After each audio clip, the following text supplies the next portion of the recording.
Ассалаумағалейкум. Қазіргі кезде тіл мәселесі өте жоғары талқыланып жатыр ғой. Шын мәнінде бар ғой. Бұл тіл деген Қазақстан мемлекетінің жеке тәуелсіз екенін дәлелдейтін бірде-бір осы тіл. Егер тілің қорғалмаса, тәуелсіз мемлекет деген бұл тәуелсіз мемлекет. Мысалы, Россия тәуелсіз мемлекет. Өзбекстан тәуелсіз мемлекет, Қырғызстан тәуелсіз мемлекет.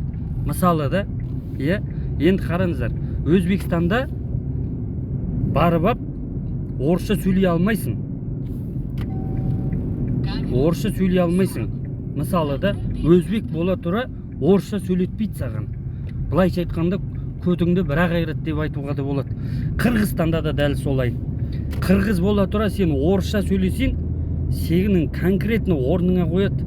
Мен нақты Өзбекстанда да көп жүрдім, Қырғызстанда да жүрдім, Құдайға шүкір. Мысалы, Россияға бар, сен барып қазақша сөйле, орысқа бар да. Енді өзің ойла, саған не деп жауап береді?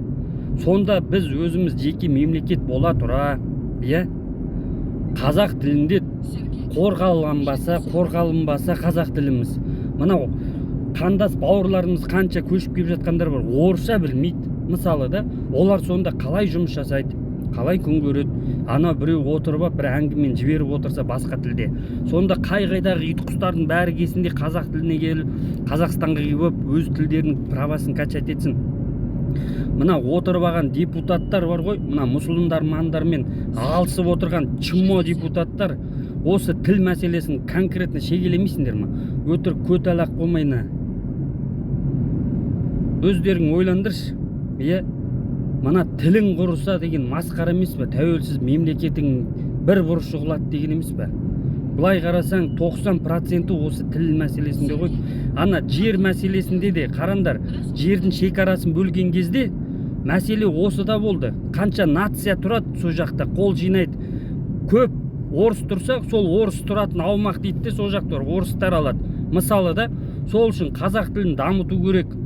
Сендер ана тіліңмен қоса жерді де айырасыңдар. Нақты айтқанда, өтірік ар жаққа отырып апты. Енді бір Нұрлан имам деген шыққан екен.